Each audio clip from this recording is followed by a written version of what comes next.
The metal hallway of the captured human spaceship was silent. Alien soldiers walked in two lines, holding their laser rifles.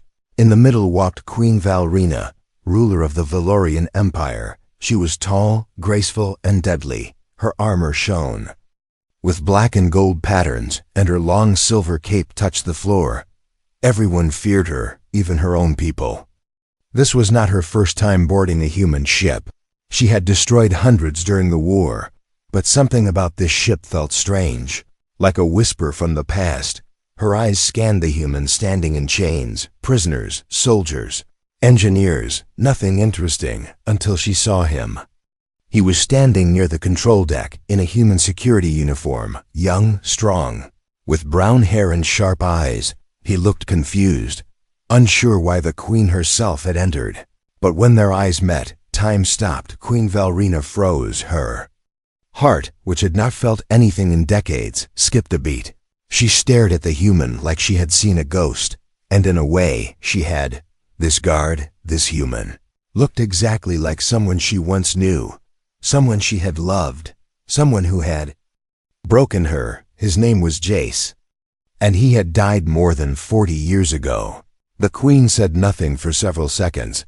Her soldiers looked at each other, confused. She slowly walked toward the human guard, her eyes locked on his face. The guard didn't move. He didn't try to run, didn't lift his weapon, but his eyebrows tightened as if he was trying to remember something. He didn't know her, but he felt something too, deep inside. Valrina stopped just one step away from him. She reached out a hand and touched his cheek. The soldiers raised their guns in alarm, but she waved them off. Her fingers trembled slightly. This was not possible. Jace was gone. She had watched him die in the fire. She had screamed his name as the flames took him. He had betrayed her, or maybe he hadn't. The truth was lost in the war. But now, here was this guard. The same face, the same eyes, even the same scar above his eyebrow. It couldn't be real. Yet she could feel it. This was not just a look-alike. This man was connected to Jace, somehow. "What's your name?" she asked softly. The guard blinked, surprised. "Elias," he said. "Elias Kane, ma'am." His voice. It was a little different, but the tone, the rhythm. It was Jace. Valrina turned to her captain. "Bring him to my ship," she ordered. The captain hesitated. "He's just a low-level guard." "Your Grace." "I said bring him," she repeated, voice sharper. The soldiers grabbed Elias, confused and nervous. "Wait, what's going on?" Elias shouted. "I didn't do anything." He struggled, but they pulled him forward. "Let go of me." "I'm not important," he said. Valrina didn't answer. She walked ahead, but her mind was spinning. Could he be a clone? A trick by humans? Or was it something else? Something deeper? Something impossible? Back on her ship, Elias was placed in a private chamber, not a prison cell. But not free either. She watched him through a glass wall. He was pacing, looking frustrated, and then he sat down and put his head in his hands. A small tear slipped from one of his eyes. Why was he crying? She entered the chamber alone. No guards, no weapons, just her and him. He stood up quickly, confused. "Why am I here?" he asked. "What do you want from me?" She walked close again, stared at him. Her voice was almost a whisper. "Do you know me?" He frowned. "No, should I?" She took his hand and placed it over her heart. He didn't pull away. "I once knew a man who looked just like you," she said. "He loved me." Elias opened his mouth to speak, but before he could, something strange happened. His eyes glowed. Just for a second. A faint golden light flickered from within them. The Queen gasped and stepped back. Elias clutched his head, groaning in pain. I saw something," he muttered. "Flames, a woman, a battle." He looked at her with fear. "What's happening to me?" Valrina whispered one word. "Jace." And for the first time in decades, her heart trembled. What had she found? Or who had she brought back? Elias sat on the edge of the strange bed, staring at his hands. He had been moved to a soft chamber, no chains, no guards, but no way out. Everything around him felt alive, glowing with a faint blue light. It was alien, yet calm, like the inside of a dream. His head ached, his heart pounded, and the memory from earlier, those glowing eyes, that woman's voice, her touch, it haunted him. Outside the room, Queen Valrina watched him on the screen. Her face was calm, but her mind was a storm. This human guard, Elias, had unlocked something inside her that she had buried long ago. A memory, a name, a love that had once shaken the stars 40 years ago. Flashback: the skies of Sirex 4 were burning. Explosions lit the horizon as alien ships clashed with Earth's defense fleet. Among the chaos, a human pilot crash-landed near the Valorian border. He was wounded, alone, and hopeless.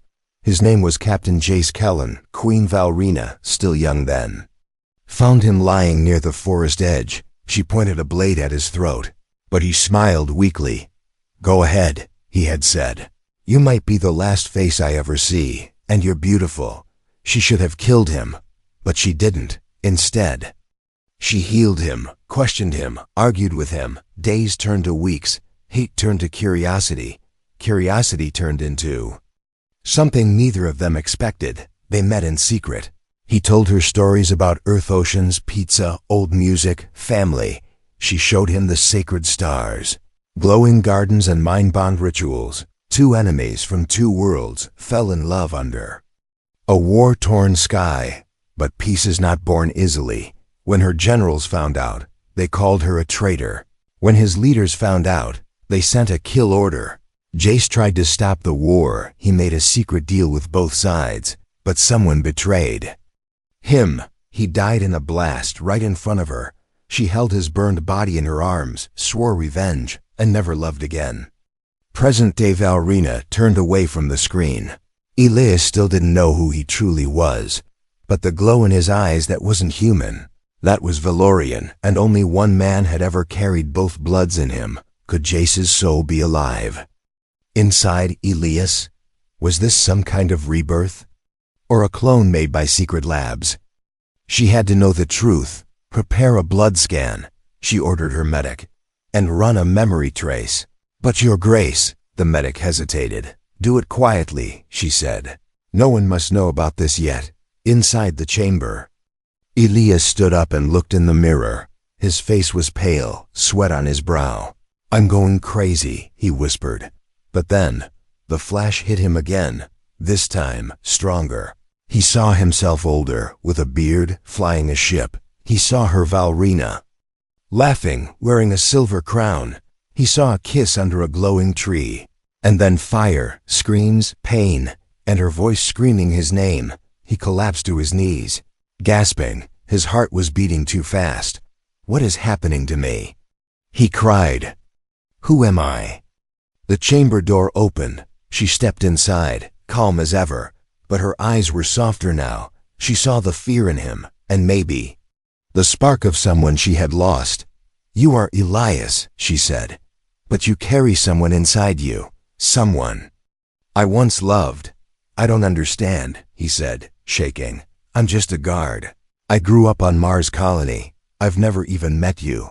She sat down beside him. "I lost someone long ago," she said.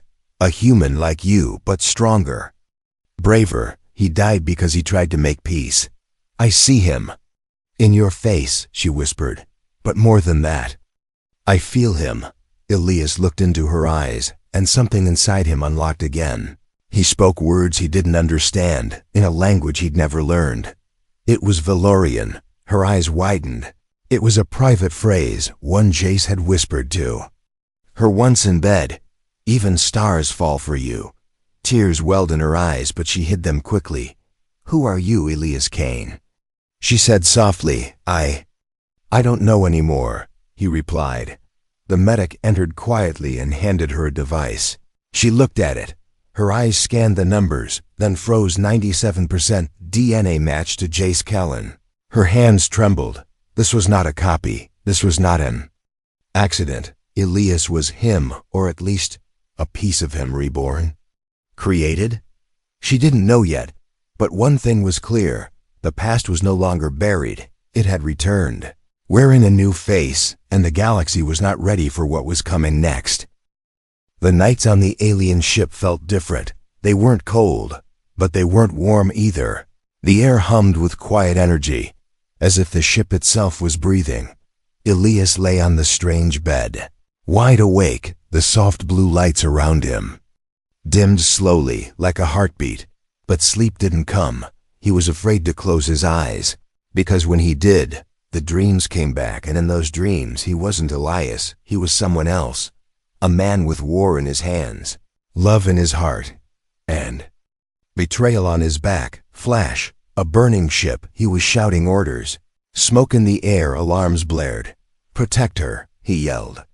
Save the queen. And then, an explosion.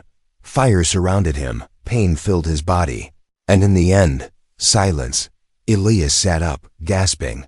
His chest was wet with sweat. His hands were shaking. I saw it again, he whispered. I was there. Door opened without warning. This time, not the queen, but a tall alien with skin like obsidian and glowing eyes. A scientist, he looked cold and sharp. You are wanted in the lab, he said. No, I'm not going anywhere, Elias replied, standing, but before he could argue, the lights flickered, and Elias collapsed, unconscious. When he woke up, he was inside a glowing white room.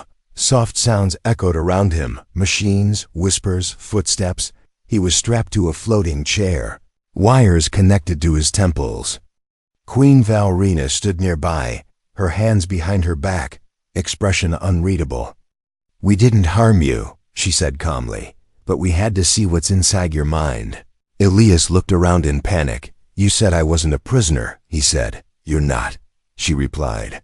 You're something else, the scientist stepped forward, holding a small glowing orb. This device records memory echoes, he said. It only works on souls with fractured timelines. Elias blinked. What does that mean? Valrina leaned closer. It means you've lived more than one life, she said, and your mind is hiding the truth. The orb floated above Elias's head. A soft hum filled the room. Then suddenly images burst into the air, like ghosts. From the past, a young soldier holding a baby, a woman with silver hair and violet eyes, laughing, a desert planet with 2 moons, 2 hands touching through a glass wall, the kiss beneath a glowing tree, and then fire screaming. Jace! Someone shouted, a gunshot, blood, darkness. The orb shut off. Silence filled the lab. Elias's breathing was heavy, his eyes wide. That wasn't a dream, he said. Valrina nodded slowly. It was your memory, she said. Or maybe his. Elias looked at his reflection in the shiny floor. I'm not just me, am I? He asked. No, she answered. You're Elias, born on Mars, raised in the colonies. But inside you is something more, the soul of Captain Jace. He stood up slowly, the chair unlocking around him. His mind was spinning. He said, I'm just a guard. I failed my academy test twice. I hate running. How could I be a war hero from another life? Valrina smiled gently. You were always terrible at running, she said. That was something only Jace would know. Elias stared at her, heart pounding, before he could speak. A loud alarm echoed through the ship. Red lights flashed. An officer ran in. Your Grace, intruders in the lower deck, he shouted. Someone broke into the memory archive. Valrina's eyes narrowed. Elias stood alert. Who would do that? He asked. Before anyone could answer, an explosion shook the room. A section of the wall blew apart. Gas filled the air, and masked figures rushed in. Rebels, dressed in black and armed with alien stun spears. They grabbed Elias. He tried to fight, but one strike hit his shoulder. Electric pain surged through him.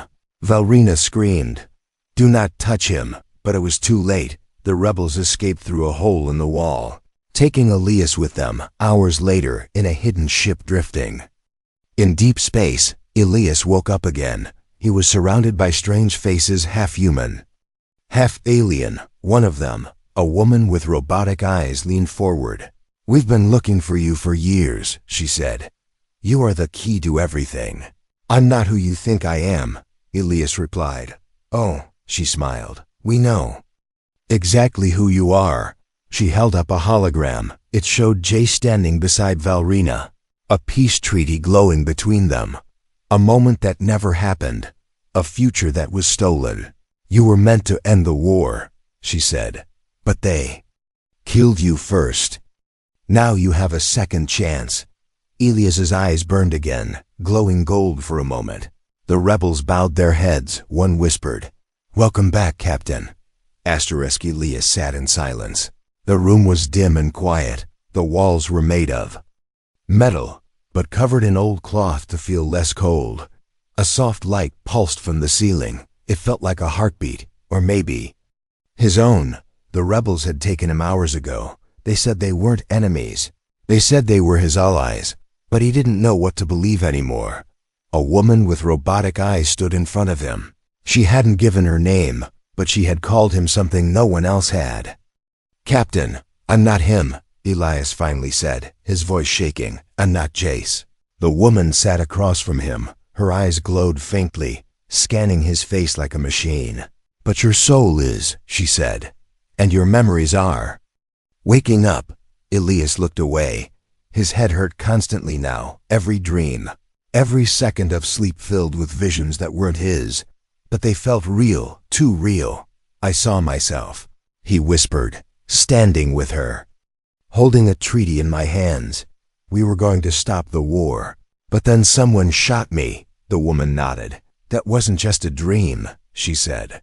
"That was the truth they buried." She pressed a button on the table. A hologram appeared. It showed old footage, grainy, black and white, Jace and Queen Valrina, standing side by side, smiling.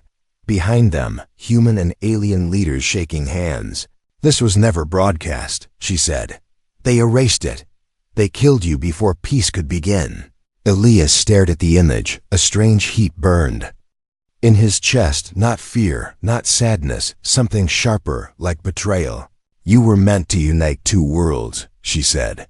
"But the High Command wanted war. It was profitable, so they sent assassins." He clenched his fists. "If that's true, why bring me here now?"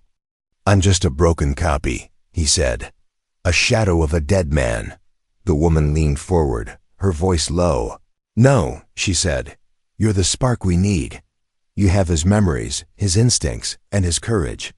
And now, the galaxy is about to burn again." Elias raised his eyes. "What do you mean?" She turned on a second screen. It showed a massive alien weapon, orbiting near Earth's outer moons, a doomsday device. "Valrina's empire is splitting," she said. "A new faction wants to destroy Earth before humans get too powerful. But the Queen would never allow that," Elias said quickly. "She loved humans. She loved me." The woman sighed. "She is no longer in control. She's being pushed aside. Her council no longer listens to her. And you," she added, "you're the only one who can stop what's coming." Elias felt like the air was thinner now. "I don't even know who I am," he whispered. "How do I stop a war when I can't trust my own mind?" The woman stood. "Then let us help you remember," she said. "We have something." Moments later, Elias stood inside a sealed room, a chair in the center, surrounded by glowing lights. "We call it the Echo Core," she explained. "It triggers deep memories. But it's risky." "What kind of risk?" Elias asked. "You may see the truth," she replied, "or lose your identity completely." He took a deep breath, then sat. The machine hummed, and light surrounded his head. Flash, memory flood. He was Jace again, flying a ship through a meteor storm, dodging lasers, shouting into a radio. "Valrina, hold on." He saw her again, smiling, brave. They were young in love, secretly meeting in a hidden chamber under a temple. She gave him a star-shaped pendant. "It means loyalty," she said, "even when the stars go dark." He remembered the council finding out, the threats, the arguments. He remembered her standing in front of him, crying, "I will fight for us," she had said, and he had believed her. Then came the ambush, the explosion, gunfire, a shadowy figure shooting from above, and then nothing. Elias screamed. The lights shut off. The rebels rushed in, pulling him from the machine. His body shook, his mind spinning, but his eyes glowed again, gold and fierce. "I remember," he said. "I remember it all." He looked up at them. "I'm not just Elias," he said. "I'm Jace Kellen, and I'm going back." The woman smiled for the first time. "But we have one problem," she said. "The Queen has sent assassins. She thinks you've betrayed her." Elias blinked. "What?" The door behind them exploded. Gas filled the room. Figures in silver armor stepped in, weapons ready, at the front. Was Queen Valrina herself, but her eyes weren't full of love anymore. They were full of fire. The walls shook. The gas burned in his throat. Elias coughed hard as masked soldiers pulled him to the ground. He reached for a weapon, but someone kicked it away. He looked up through the smoke. There she was, Queen Valrina, alive, armed, and angry. But her expression wasn't simple. Behind the rage was something else. A wound, maybe, a betrayal. She raised her hand, and her guards froze. The gas cleared slowly. Elias stood, arms lowered, heart pounding. Neither of them spoke for a few seconds. It felt like a war of silence. Then her voice cut through the stillness like a blade. "You ran," she said. "You left without a word." "I was kidnapped." Elias replied, "Your own people attacked your ship. You expect me to believe that?" She snapped. "They said you went willingly." "I didn't even know who I was," he said. "I'm remembering things now. I saw everything, our secret meetings, your pendant, the fire." She took one sharp step forward. "Then you remember how it ended. You died," she whispered. "And now you've come back." "With rebels." Elias clenched his fists. "They showed me the truth," he said. "You were going to bring peace, but someone close to you stopped it. They killed me to silence us both." She didn't move, but something in her eyes shifted. "That's a lie," she said slowly. "I hunted your killer for years, but there was no trace. Only your blood and ashes." He stepped closer. "I'm here now," he said. "I'm not just Elias, I'm Jace. And if you don't believe that, look at me. Look me in the eyes. Tell me you don't see him." Valrina hesitated. Her guards aimed their weapons, but she raised a hand, lowering them again. She walked forward until she stood just inches away. She placed her hand on his chest, right over his heart. "You sound like him," she said softly. "You even stand like him. But Jace died, and I cannot survive another lie." Elias took a slow breath, then reached into his pocket. He pulled out the pendant. The star-shaped charm she had once given him. "I remembered where I buried it," he said. "Under the old temple on Syrinx 4. Her hands shook as she took it. She stared at it like a ghost had touched her. "I thought it was destroyed." She whispered. "It wasn't," Elias said. "Just like me." For a moment, time stopped again. The rage in her eyes faded, replaced by something raw and fragile. But then boom. A sniper blast hit the metal wall beside them. Both turned.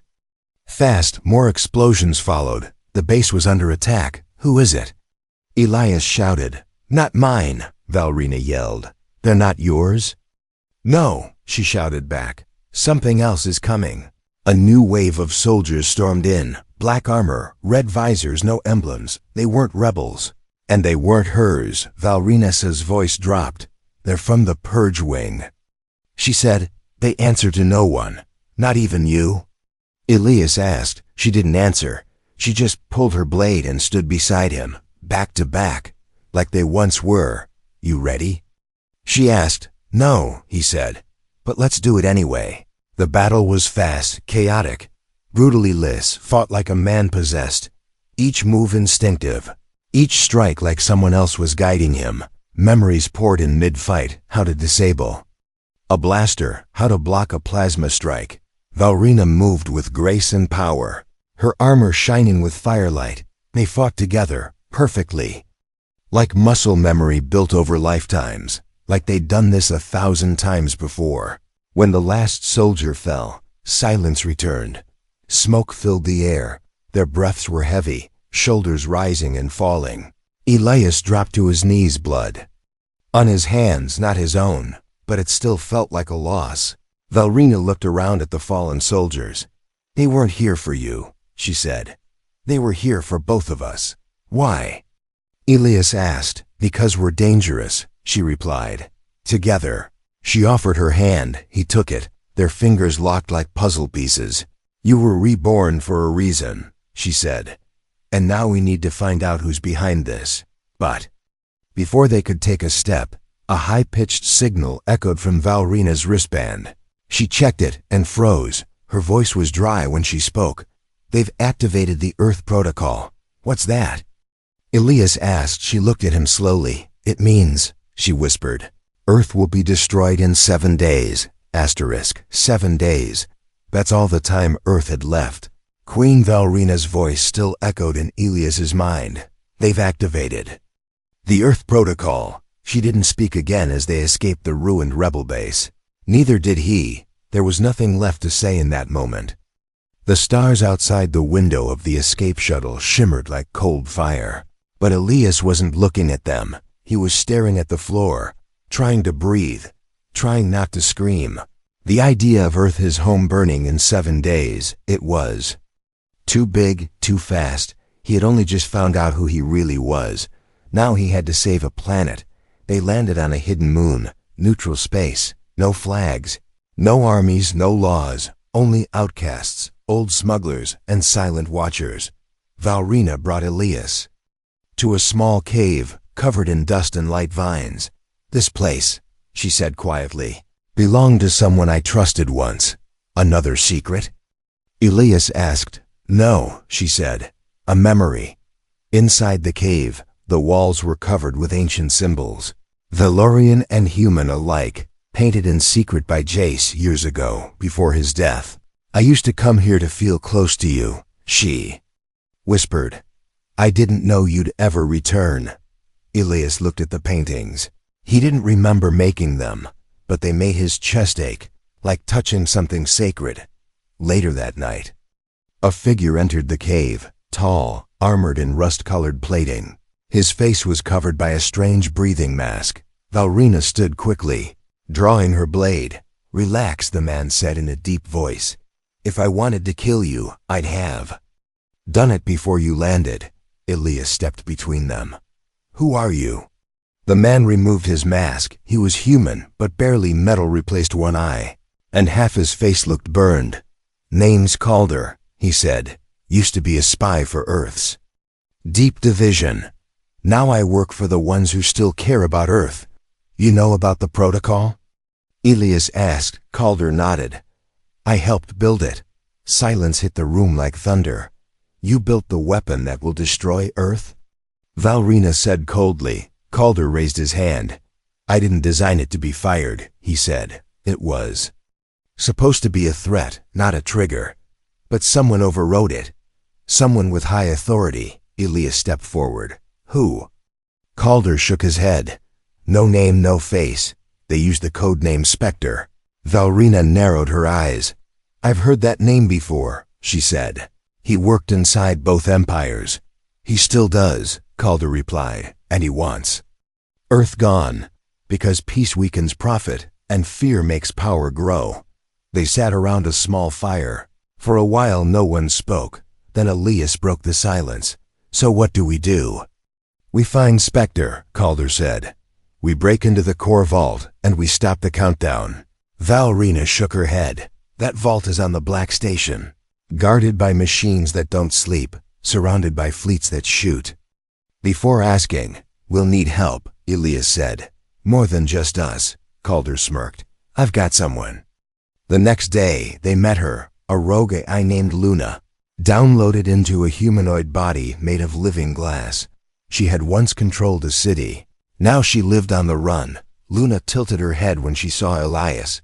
"So the dead hero breathes again," she said. "Do you plan to finish what you started?" He looked her in the eyes. "I don't know," he replied, "but I plan to try." She smiled. "Then I'll help." With the plan forming, Calder opened a case. Inside was a shard of ancient tech, small, pulsing with red light. "This is a gate key," he said. "Will get us into the Black Station. But once we're in, Luna added, there's no turning back, no backup, no rescue, only us. Valrina turned to Elias. Are you ready to die again? He didn't answer right away. He looked at each of them. The broken spy, the outlaw queen, the glass-bodied AI. Then he looked at the sky. Not until I see Earth safe, he said. Not until this ends. That night while the others rested. Elias stepped outside. He looked at the stars. A memory played in his mind. Valrina laughing in the gardens of her palace. Jace kissing her forehead beneath alien moons. The love was real. The betrayal was real. But now... So was the second chance. From the shadows, a small drone hovered, watching, far away. Inside a cold, dark room, a figure watched the live feed, face hidden, hands tapping slowly. Let them come, the voice whispered. It will make the game more interesting. And the countdown continued. 6 days remaining. The black station floated in the dark like a dead god, massive, silent, hidden near the edge of a collapsing star. It was built to be untouchable, a place where secrets could be buried forever. Inside it, a countdown ticked quietly. 6 days had become one. Soon, Earth would vanish in light, unless someone stopped it. Elias stood in the launch bay of their stolen cruiser. His armor was simple black with silver trim. Not royal, not rebel, just human. Valrina adjusted her gauntlets beside him. She hadn't spoken much since they left the moon. Her eyes held too many years, too many ghosts. Luna uploaded into the ship's system, her glass body flickering with live code. Calder checked the gate key. One chance, one entrance. If they failed, no one was coming for them. Elias looked at the small screen showing Earth. So far away, so fragile. This isn't about saving just a planet, he said softly. It's about saving a promise. The one we broke last time. Valrina looked at him, not like a queen, but like the woman who once loved the soldier. We don't get many second chances, she said. Don't waste this one. The infiltration began in silence. The black station's interior was dark, humming with automated machines. No guards, no alarms, too quiet. They're expecting us, Luna said through the com. Keep moving, Elias replied. We're already inside the beast. They reached the core vault, a circular room glowing red. At the center, the device, the Earth Protocol Core, protected by a single figure, a tall man in silver armor. Face hidden, voice calm. Welcome. Jace, he said, or maybe Elias, or maybe both. You must be Spectre, Elias said. The man nodded. A title passed down. A face always in shadow. Why destroy Earth? Valrina asked. You already control the galaxy. Control is never enough, Spectre replied. Fear is cleaner than war. Fear lasts longer. You think killing Earth will bring peace? Elias shouted. No, Spectre said. But it will end competition. Too many humans, too much resistance. You should know, you started it. Elias stepped forward. His voice was calm now. You betrayed both sides, didn't you? You stopped the treaty, killed me, and turned us into enemies again. Spectre didn't deny it. He just smiled beneath the mask. History needs monsters, he said, and heroes who fail. Elias raised his weapon, but Spectre pressed. A small device. The floor lit up with red light. Self-destruct timers armed. If I fall, the core detonates, he said. You lose either way. Valrina moved to strike. But Spectre moved faster. He stabbed her side. She dropped, gasping. Armor cracked. Val. Elias screamed. She waved him off. Don't stop, finish this. Blood on her lips, but fire in her eyes. Elias turned to Spectre. Deactivate it, he said. No. Then I will. Elias ran to the core panel. Luna guided him. You'll have to use your biocode, she said. The one from your past life. But it'll lock you in. He didn't hesitate. His hands moved on the panel. The system resisted, recognizing a dead man, but the core pulsed. Gold light met red. And the station groaned. Protocol override accepted. Final command? Elias looked at Valrina. She mouthed one word, live. He turned back to the core and whispered, "Goodbye." The station shook violently. Luna screamed through the cum. "He's triggering a loop. The core is shutting down, but it'll burn him in the process." Calder dragged Valrina to the exit. "Where's Elias?" She yelled. "He's not coming," Calder said. He made the final choice. Inside the vault, Elias stood in golden light. Memories flashed Earth. The war, Valrina's smile. He felt no pain, only peace. "Not a bad ending," he whispered, "for a man who once ran away." Then the light swallowed him whole. 2 weeks later, Earth orbit Valrina stood on the observation deck. The Earth was safe, but the silence in her heart was heavy. Calder approached. "Protocol is destroyed. Spectre's chain is broken." She nodded, but her eyes stayed on the stars. "He died a second time to fix our mistake," she said. "No," said a soft voice from behind. It was Luna, holding a small blinking crystal. "He didn't die." "What?" "I saved a fragment," she said. "A soul pattern, not enough to live, but enough to begin again." Valrina touched the crystal. It was warm. It pulsed gently, like a heartbeat. Somewhere in the stars, a new life would begin, a new Elias or a new Jace. Maybe both, and this time he wouldn't be alone.